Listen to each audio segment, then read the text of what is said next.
ఈ పరిస్థితి కేవలం ఈ గ్రామానికి చెందే 500 ఎకరాలు.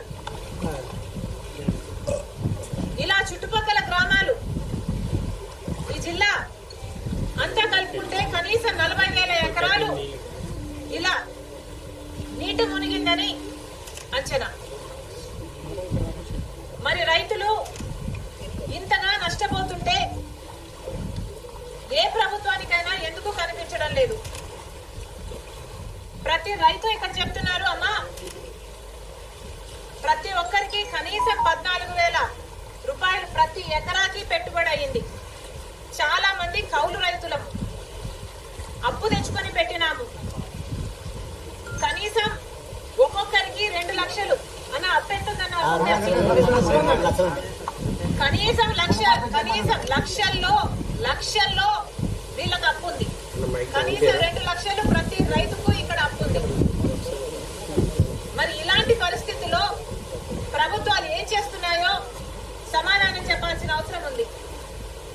వీళ్ళందరూ ఇక్కడ నేను రాగానే అమ్మా మా పొలాలు ఎంతగా మునిగిపోయాయో చూడమ్మా అని వాళ్ళందరూ నీళ్ళల్లో దిగి మరి వాళ్ళ కష్టాలు చెప్పుకునే ప్రయత్నం చేశారు.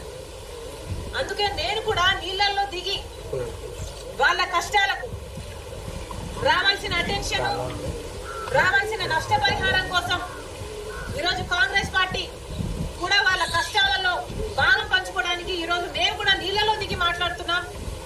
ప్రభుత్వాలు కళ్ళు తెరవాల్సిన అవసరం ఉంది.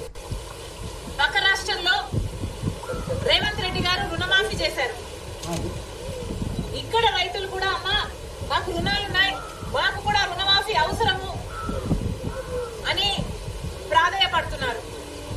చంద్రబాబు గారికి చెప్తున్నాము, చంద్రబాబు గారు కాంగ్రెస్ పార్టీ కనుక అధికారంలోకి వచ్చుంటే తెలంగాణలో మాదిరిగానే ఇక్కడ కూడా 2 లక్షల వరకు రుణమాఫీ చేసే వాగ్దానం మేము ఇచ్చాము. కానీ మీరు ఇవ్వనంత మాత్రాన చెయ్యకూడదు అని రూల్ ఎక్కడా లేదు. రాజశేఖర రెడ్డి గారు రుణమాఫీ చేస్తాను అని వాగ్దానం ఇవ్వకుండానే, మేనిఫెస్టోలో పెట్టకుండానే రుణమాఫీ చేసిన గొప్ప మహానేత రాజశేఖర రెడ్డి గారు. చంద్రబాబు గారు కూడా రైతులను ఆదుకోవాల్సిన అవసరం ఉంది అని కాంగ్రెస్ పార్టీ డిమాండ్ చేస్తుంది.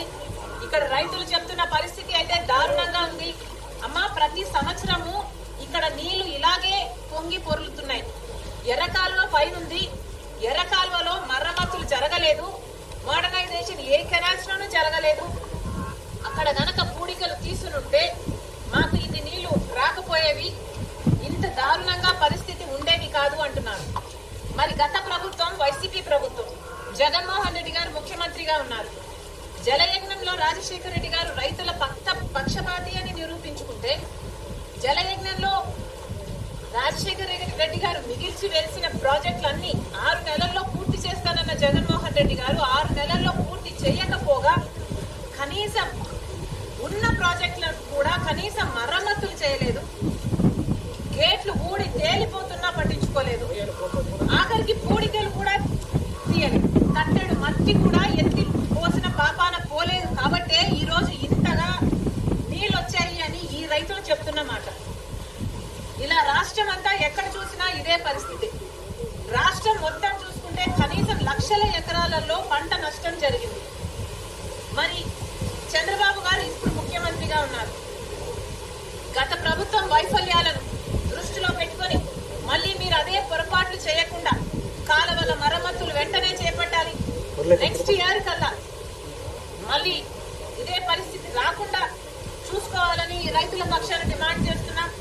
వెంటనే వీళ్ళందరికీ నష్టపరిహారం కూడా కనీసం 12,000 రూపాయలు ఖర్చు అయింది. మాకు అంతకంటే ఎక్కువే అయింది, 16,000 అయిందని కొంతమంది చెప్తున్నారు.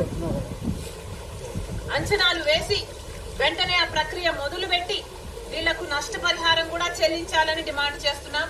ఇదే పరిస్థితిలో బీజేపీ పార్టీని కూడా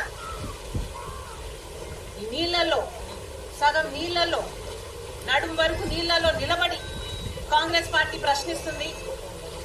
ఒక పక్క బీహార్ వరదలు వచ్చాయని మీరు ఫ్లడ్ రిలీఫ్ ప్రకటించారు, కానీ ఆంధ్రప్రదేశ్ కు మాత్రం ఫ్లడ్స్ వచ్చినా ఫ్లడ్ రిలీఫ్ ఎందుకు రాలేదో బీజేపీ పార్టీ సమాధానం చెప్పాలి.